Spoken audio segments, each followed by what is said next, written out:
Snow fell, heavy, relentless. It was as if the heavens themselves were intent on burying the world beneath a thick, suffocating blanket of white. Each flake seemed to carry the weight of 1,000 unspoken secrets, whispering as they descended. A thick blanket of white stained crimson by flickering torchlight. The red stains were stark, a violent contrast against the purity of the snow, telling a story of blood and sacrifice. We stood in a circle, chanting, our voices raw with fervor.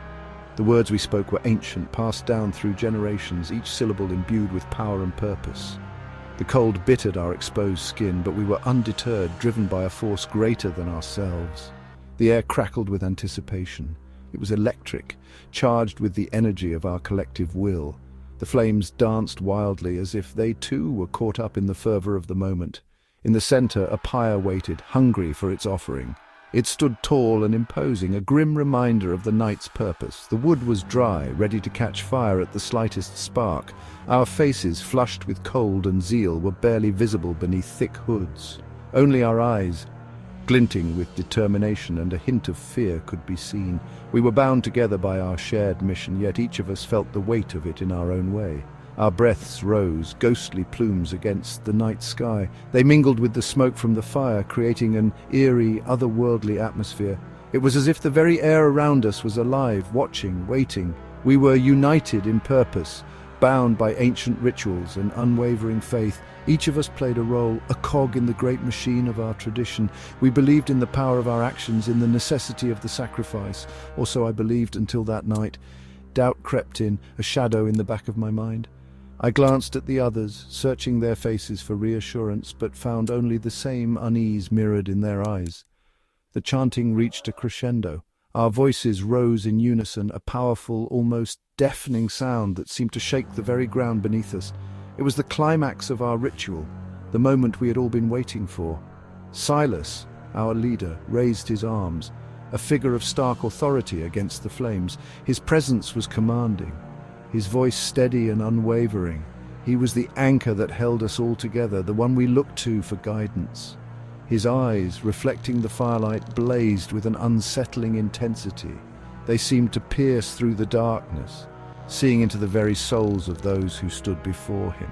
It was both inspiring and terrifying. A shiver ran down my spine, a tremor of unease that I quickly suppressed. Then they brought her. The moment we had all been dreading yet anticipating was upon us. A young woman, her eyes wide with terror, dragged forward by two hooded figures. My stomach churned. This was different. This felt wrong. The fear in her eyes was a mirror of the doubt in my heart.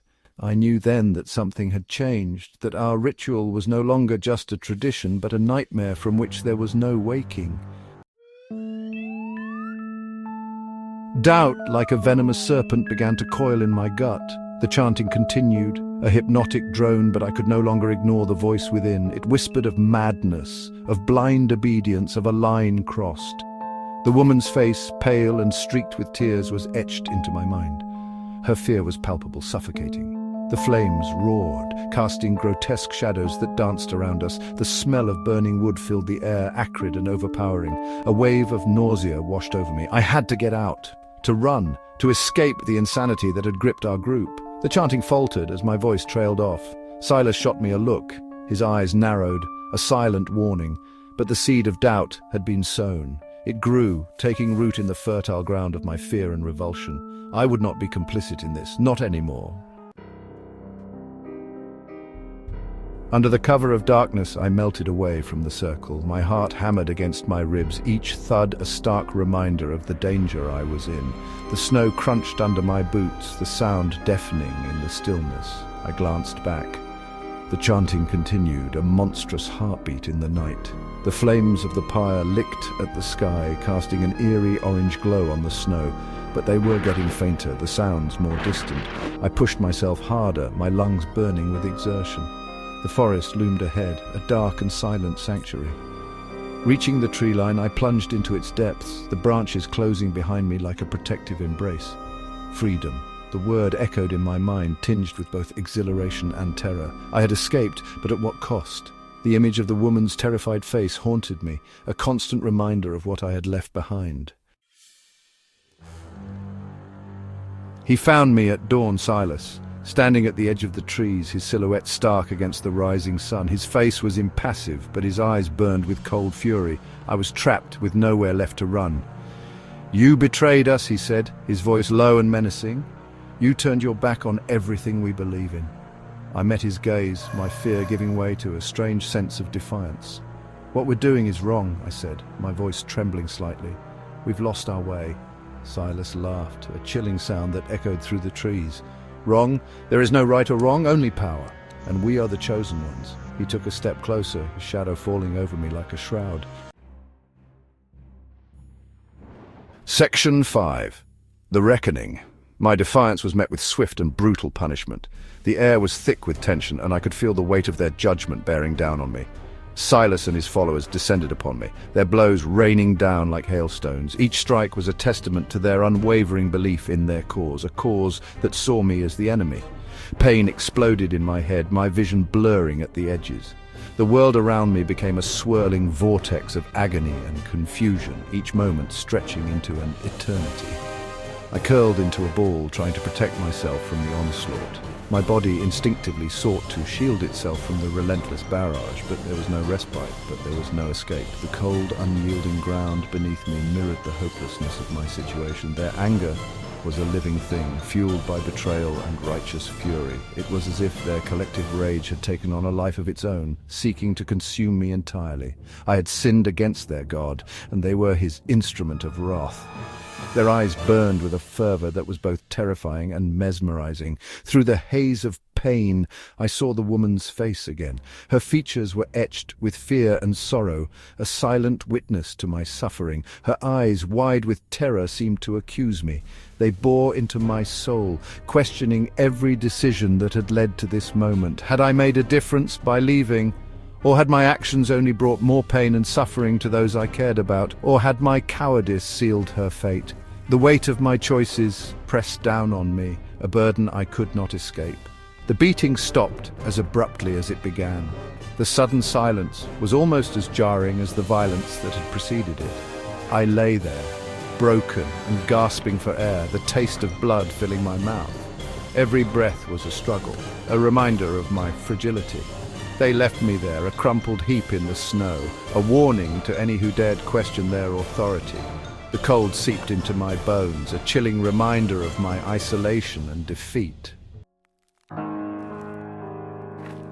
I don't remember how long I lay there, the snow slowly turning crimson around me. But as the pain subsided, a strange sense of peace washed over me. I had faced my demons, and somehow I had survived. With a groan, I pushed myself up, my body screaming in protest. Every movement was agony, but I forced myself to stand, to walk, to put as much distance between me and that place as possible. The forest welcomed me back into its embrace, the trees silent witnesses to my escape. The snow crunched under my feet, a steady rhythm that guided me forward. I was free, but the scars of that night would forever be etched into my soul. Years have passed. The events of that night have faded into memory. A chilling nightmare best forgotten. I built a new life, leaving the past behind, but the scars remain, hidden beneath the surface, a constant reminder of the darkness that lies within us all. The snow still falls, blanketing the world in white, but now I see only purity, a cleansing force that washes away the sins of the past. The color red, however, still holds a sinister power over me. It evokes memories I'd rather forget. Sometimes when the wind whispers through the trees, I hear the echo of chanting. A primal fear grips my heart, transporting me back to that snowy night. It is a reminder that the past is never truly gone, but lives on in the shadows of our minds. Last night it snowed. I woke to a world transformed, blanketed in a pristine layer of white. But something was different. A crimson stain spread across the snow like a drop of blood on a white canvas. My breath caught in my throat. It was the same shade of red, the same unsettling hue that stained the snow that night. The memories came flooding back, vivid and horrifying, threatening to consume me. Panic welled up inside me, a primal fear that I couldn't control. I rushed to the window, my heart pounding against my ribs. The red stain was getting bigger, spreading across the snow like a malignant growth. It was just a trick of the light, or so I tried to convince myself. The mind can play cruel games, especially when the heart is heavy with fear and uncertainty. The rising sun, casting long shadows that played tricks on my mind. Each shadow seemed to hold a secret, a whisper of something just out of reach. The early morning light, so often a symbol of hope, now felt like a harbinger of more questions. The red snow was nothing more than an illusion, a figment of my haunted imagination, or was it? The stark contrast of the crimson against the pure white snow was too vivid, too real to dismiss so easily. It felt like a stain on my very soul, a reminder of something I couldn't quite grasp. But the fear lingers, a cold knot in my stomach. It's a fear that gnaws at the edges of my sanity, making me question everything I thought I knew. The anxious eyes in the mirror reflect a soul in turmoil, a person on the brink of unraveling. The experience has left me shaken, my carefully constructed world tilted on its axis. Every familiar corner now holds a shadow of doubt. Every comforting routine now feels like a fragile facade. The disheveled room mirrors the chaos within, a stark contrast to the serene snowy landscape outside. I thought I had escaped the past, but it seems the past is not so easily outrun. Was it all real? The memories, the fears, the shadows that chased me through the snowy forest? The faded photograph of a troubled past serves as a haunting reminder that some things are never truly left behind. The ritual, the fire, the woman's terrified face. These images are seared into my mind, blurring the lines between reality and nightmare. The fire's glow casts long shadows, each one a question, each one a fear. Or was it just a product of my own internal darkness, magnified by the isolation of the wilderness?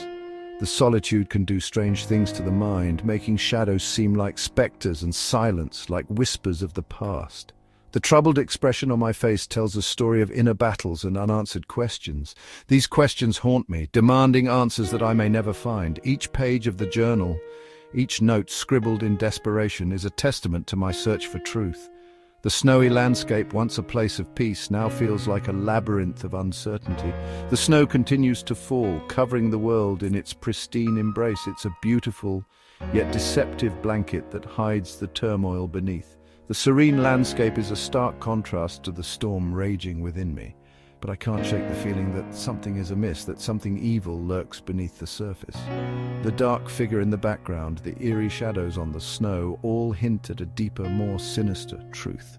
My nervous glances betray the fear that something unseen is watching, waiting, and the red snow, though gone with the sunrise, remains a haunting symbol of the darkness that may never truly leave me. It's a reminder that some stains are not so easily washed away, that some questions may never be answered. The horizon, once a symbol of hope, now feels like the edge of an abyss filled with uncertainties and shadows.